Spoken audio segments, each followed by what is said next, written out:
Прабългарите, създателите на средновековната българска държава. Всичко за тях. От произход, до религия, до ритуали, език и писменост, всички археологични находки оставили след себе си, военни постижения и структура на обществото им, ще да разберем сега.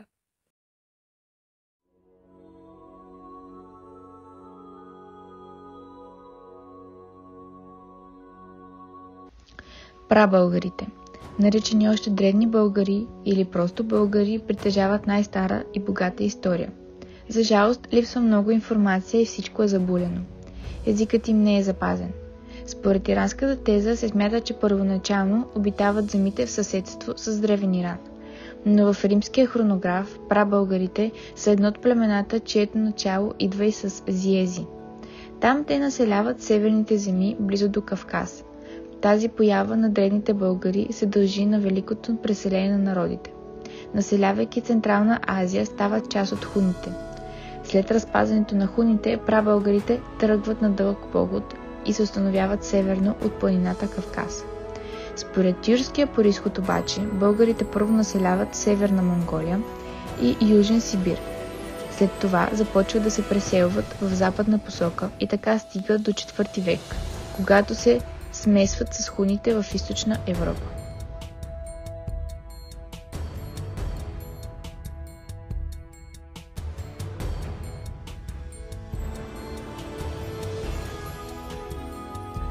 Българските войни са използвали разнообразно защитно и нападателно оръжие, което им е давало редица преимущества в битката. Сред тях на първо място се нарежда лъкът. Българите са използвали рефлексен лък.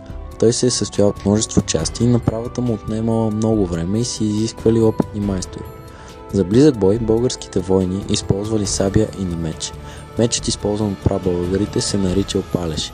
Сред най-важните свещено действия и церемонии на древните българи се нареждала клетвата, която давали върху меч. Широко разпространено било и копието. Използвали са се дълги и къси копия. Вторият вид били предназначени за мятане, дългите копия се използвали за бой. От защитното въоръжение масово били разпространени шлемовете и щитовете. Щитовете били с кръгла форма, обикновено направени от кожа, опъната върху дървена рамка или основа.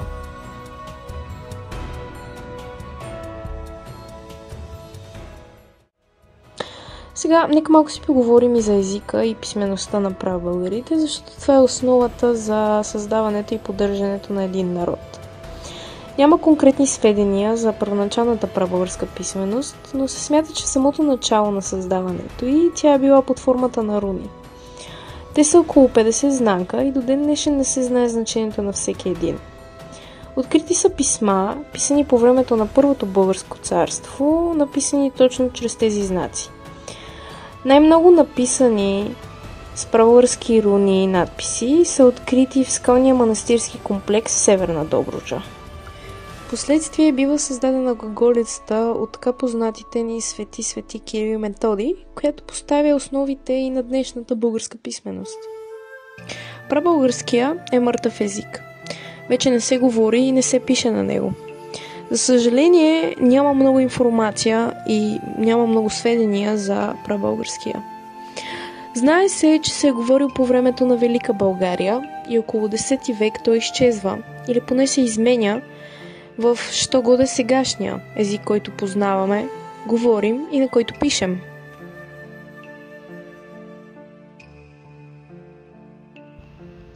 За прабългарите като част от тюркските народи била характерна вярата в така наречената оренда. Това била свръхестествена сила, която имала свойството да обитава всички осезаеми предмети и хора, в които се вселявала и можела да напусне по всяко едно време. Прабългарите смятали, че най-силно присъствие на такава сила се наблюдавало в кръвта, човешката глава, мечът, конската опашка и други. Времето, отделните часове и дните също можели да бъдат изпълнени със свръхестествени сили. Това била причината, поради която прабългарите съблюдавали определени часове и дни при предприемане на военни начинания, извършване на гадания и жертвоприношения. Наред с вярата в тази свръхестествена сила, прабългарите почитали като върховно божество Тангра, което на тюркски означавало небе. Той бил създател на небето и земята, върховен господар на всичко разположено в тях. Основна религиозна практика за умилостивяване на върховното божество, както и за получаване на неговата подкрепа, била жертвоприношението. В прабългарското религиозно съзнание бил силно развит и тотемизмът, според който всеки индивид като част от отделен народ, а също и някои животни, водели началото си от общ прародител, който обикновено бил представител на животински вид.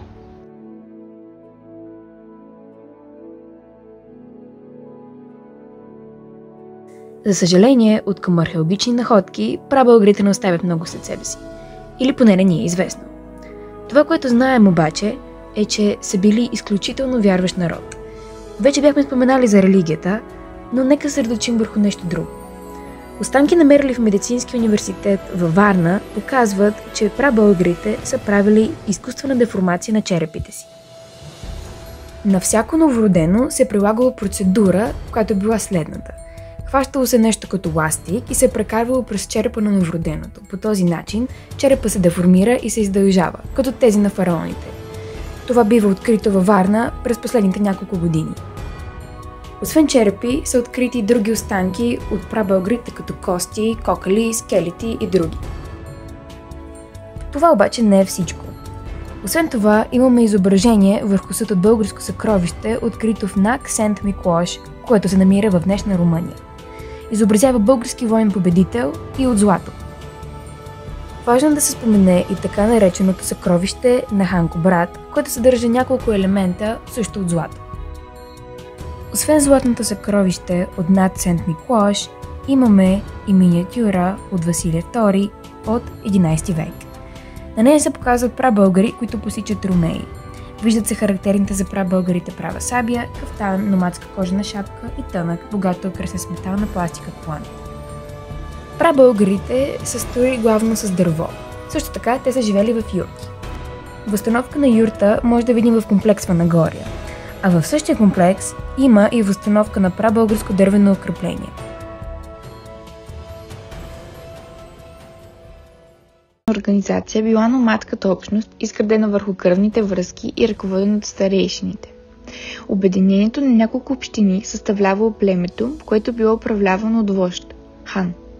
Племенната раздробеност била засвидетелствана от наличието на многобройни наименования – оногундури, котраги, иотигури и други. Социалната диференция в обществото била значително напреднала и няколко отделни знатни родове успели да се съсредоточат в своите ръце политическата власт. Сред тях изпъкват родовете Дулу, Угаин, Кубияр, Чакарар и Ерми. За политическата организация била характерна строга централизация, изградена на основата на здрава военна структура, която имала ключово значение и се различавала значително от организацията на славяните.